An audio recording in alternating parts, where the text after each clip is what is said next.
अध्याय 4 सबक 4 टैक्स का इतिहास और कॉर्पोरेशंस की शक्ति। सार, कई लोग रॉबिन हुड को नायक मानते हैं, जो अमीरों से पैसे लेता था और गरीबों को पैसे देता था। अमीर डैडी की यह धारणा नहीं थी। वे रॉबिन हुड को अपराधी कहते थे। हालांकि लोकप्रिय धारणा यह है कि अमीरों को ज्यादा टैक्स देना चाहिए और गरीबों को पैसे देना चाहिए, लेकिन सच तो यह है कि यह मध्य वर्ग होता है जिस पर भारी टैक्स लगता है, खासतौर पर शिक्षित उच्च आय वाला मध्य वर्ग। ये कैसे होता है, ये समझने के लिए रॉबर्ट टैक्स का संक्षिप्त इतिहास बताते हैं।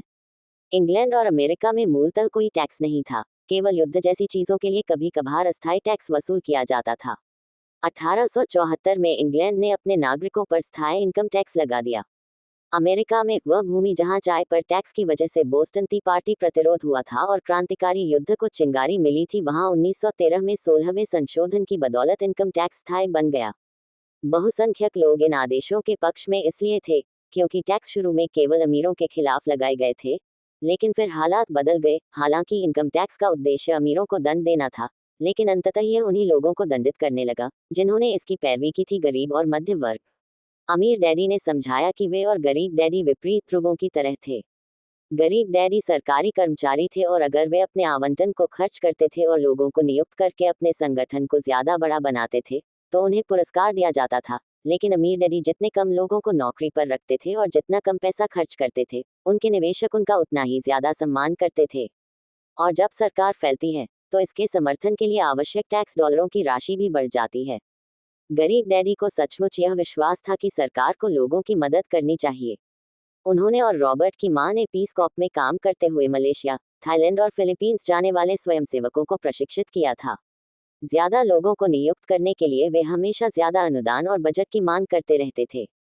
रॉबर्ट के लिए यह एक चुनौती थी कि वे शहर के सबसे बड़े पूंजीपतियों में से एक की खातिर काम करें और फिर घर पर एक शीर्ष सरकारी अधिकारी के पास जाएं। किस डैडी पर भरोसा किया जाए, ये जानना आसान नहीं था। लेकिन जब रॉबर्ट ने टैक्स के इतिहास का अध्ययन किया, तो उन्हें एक रोचक चीज पता चली। जब सरकार की पैसे की भूख बढ़ी, तो जल्दी ही मध्य वर्ग पर भी टैक्स लगा दिया गया और वहां से यह नीचे की ओर खिसकता चला गया। लेकिन अमीरों ने एक अवसर देखा, क्योंकि वे अलग नियमों से खेलते हैं। कॉर्पोरेशंस, जो समुद्री जहाजों के युग में लोकप्रिय हुए, टैक्स से बचने का तरीका प्रदान करते थे। कानूनी कॉर्पोरेट तंत्र को समझने से अमीरों को एक भारी लाभ मिला और बुद्धिजीवियों से ज्यादा चतुर बनने की अनुमति मिली। सरकार का आदर्श यह है कि पैसे का अतिशेष नहीं होना चाहिए। यदि आप अपनी आवंटित राशि खर्च करने में असफल रहते हैं, तो ये जोखिम रहता है कि आप इसे अगले बजट में गंवा देंगे। दूसरी ओर, व्यवसायियों को पैसे बचाने के लिए पुरस्कृत किया जाता है और उनकी कार्यकुशलता की प्रशंसा की जाती है। जब सरकार ने अपने आदर्श जारी रखे और ज्यादा पैसे खर्च करती चली गई, तो ज्यादा टैक्सों की जरूरत पड़ी, इस बार मध्य वर्ग और अंततः गरीबों पर। कॉर्पोरेशन सिर्फ एक कानूनी दस्तावेज होता है, जिससे एक कानूनी संस्था बनती है। ये दरअसल कोई चीज नहीं होती, यह कोई फैक्ट्री या लोगों का समूह नहीं होता, लेकिन कॉर्पोरेशन की इनकम टैक्स दर व्यक्तिगत इनकम टैक्स दर से कम होती है। इसके अलावा कॉर्पोरेशन को टैक्स चुकाने से पहले कुछ खर्च करने की अनुमति होती है। जो लोग उठकर अपनी नौकरी करने के लिए ऑफिस जाते हैं और टैक्स चुकाते हैं, अगर वे समझ सके कि अमीर लोग खेल को कैसे खेलते हैं, तो ये भी ऐसा ही कर सकते हैं। समस्या यह है कि आप किसी नौकरी में जितनी ज्यादा मेहनत से काम करते हैं, आपको सरकार को उतना ही ज्यादा टैक्स देना होगा। टैक्स अंततः उन्हीं लोगों को दहित करते हैं जिन्होंने उनके पक्ष में पैरवी की थी। अमीरों को दंडित करने के प्रयास शायद ही कभी काम करते हैं, क्योंकि अमीर लोग अपने टैक्स के बोझ को न्यूनतम करने के तरीके खोज लेते हैं। ऐसा ही एक तरीका है इंटरनल रेवेन्यू कोड का अनुच्छेद 10,311। इसमें बेचने वाले को किसी मान या जमीन बेचने से हुए मुनाफे पर टैक्स नहीं देना पड़ता, अगर वह उससे महंगा मकान या जमीन खरीद है। जब तक आप पुरानी रियल एस्टेट बेचकर ज्यादा महंगी रियल एस्टेट खरीदते रहें, तब तक आपको मुनाफे पर टैक्स नहीं देना पड़ता।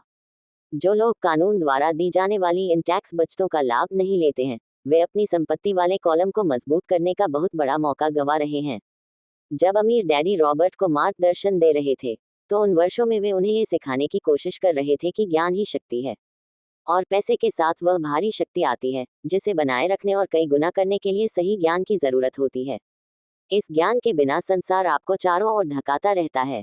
टैक्स अधिकारी वह दबंग व्यक्ति होता है जो हमेशा ज्यादा ले लेगा, बशर्ते आप उसे लेने दें।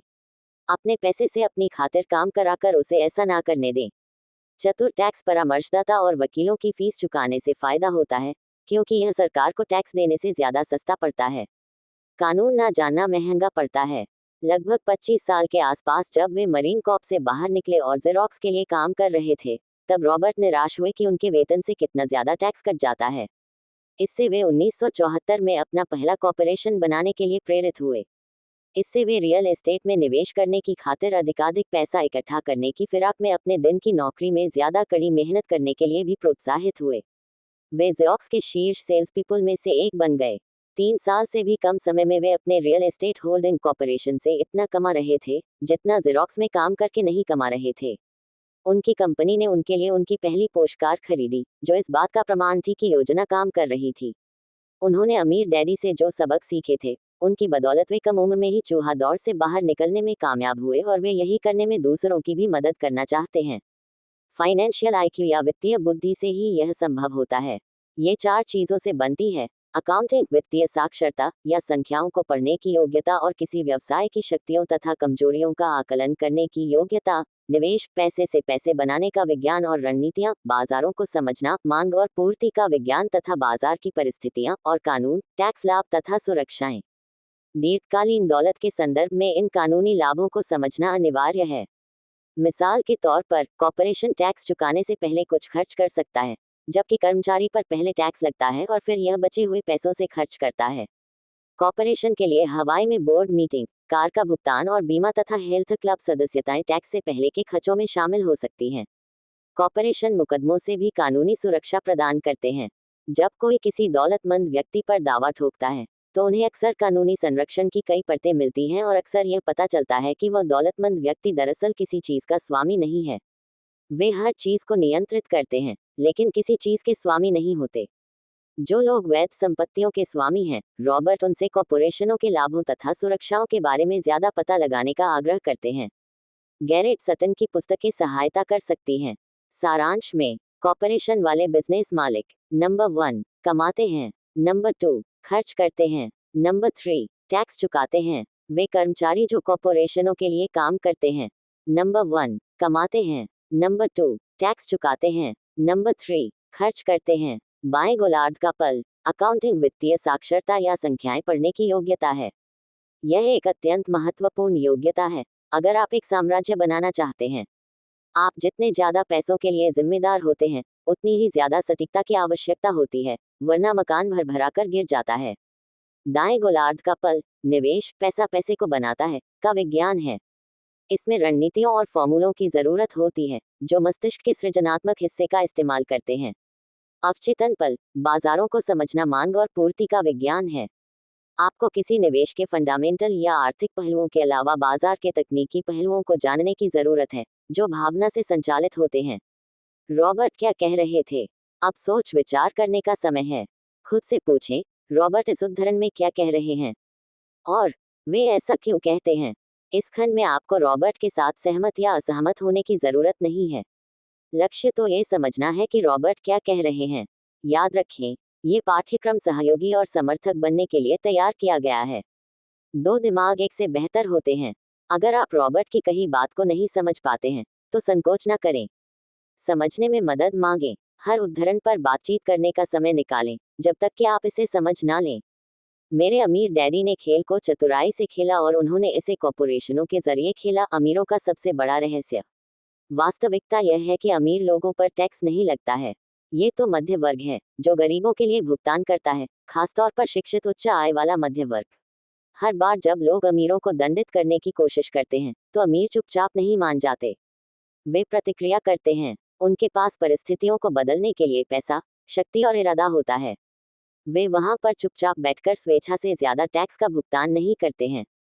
यदि आप पैसे के लिए काम करते हैं, तो आप शक्ति अपने नियोक्ता के हाथ में सौंप देते हैं। यदि पैसा आपके लिए काम करता है, तो आप शक्ति रखते हैं और इसे नियंत्रित करते हैं। जो व्यक्ति किसी कॉर्पोरेशन द्वारा प्रदत्त टैक्स लाभों तथा सुरक्षाओं को समझता है, वह उस व्यक्ति से बहुत ज्यादा तेजी से अमीर बन सकता है, जो एक कर्मचारी है या छोटे व्यवसाय का अकेला मालिक है। ये पैदल चलने और उड़ने जैसा फर्क होता है। कर्मचारी कमाते हैं, टैक्स देते हैं और फिर बचे हुए पैसे पर जीवनयापन करने की कोशिश करते हैं। कॉर्पोरेशन कमाता है, हर चीज खर्च करता है जो ये कर सकता है और फिर जो बचता है, उस पर टैक्स देता है। यह उन सबसे बड़े टैक्स छिद्रों में से एक है, जिसका अमीर लोग इस्तेमाल करते हैं। अतिरिक्त प्रश्न। अब इस अध्याय में रॉबर्ट की कही बातों की समझ के साथ इसमें बताई कहानियों को खुद पर और अपने जीवन पर लागू करने का समय है। खुद से नीचे दिए प्रश्न पूछें और अपने अध्ययन साझेदार के साथ उन पर विचार विमर्श करें। खुद के साथ और अपने साझेदार के साथ ईमानदार बने। आप जो जवाब दे रहे हैं, अगर उनमें से कुछ आपको पसंद नहीं आते हैं, तो खुद से पूछें कि क्या आप बदलने के लिए तैयार हैं। अपने विचारों तथा मानसिकता को बदलने की चुनौती को स्वीकार करें। नंबर 1, क्या आप रॉबिन हुड के बारे में अमीर डैडी के आकलन से सहमत हैं कि वह एक अपराधी था? क्यों या क्यों नहीं? नंबर 2, क्या टैक्स ने सरकारी व्यय के साथ एक ज्यादा बड़ी समस्या उत्पन्न कर दी है? नंबर 3, क्या आप सोचते हैं कि मध्य वर्ग के सदस्यों और गरीब लोगों को इस बात का एहसास है कि टैक्स का बोझ उनके कंधों पर पड़ गया है? इसके आप क्या प्रभाव देखते हैं? आपके विश्वास पूंजीवाद के झंडे तले आते हैं या समाजवाद के? सोचने के प्रत्येक तरीके के लाभ और हानियां क्या हैं? नंबर 5, क्या टैक्स चुकाने से बचने के लिए अमीर कॉरपोरेशनों के लाभ का इस्तेमाल नंबर 4 करके सही काम करते हैं? क्या आप सोचते हैं कि अगर ज्यादा लोग इस सिस्टम को बेहतर समझ लें, तो वे भी ऐसा ही कर सकते हैं? नंबर 6, वे विशिष्ट तरीके कौन से हैं जिनसे आप अपनी संपत्तियों के लिए कॉरपोरेशन का इस्तेमाल करके लाभान्वित हो सकते हैं? शब्दावली की परिभाषाएं। 1031 इंटरनल रेवेन्यू कोड के खंड 1031 का लोकप्रिय रूप, जो यह अनुमति देता है कि कोई व्यक्ति किसी जमीन या मकान बेचने से हुए मुनाफे पर टैक्स चुकाने में विलंब कर सकता है, यदि यह इसके बदले में ज्यादा महंगी जमीन या मकान खरीद ले।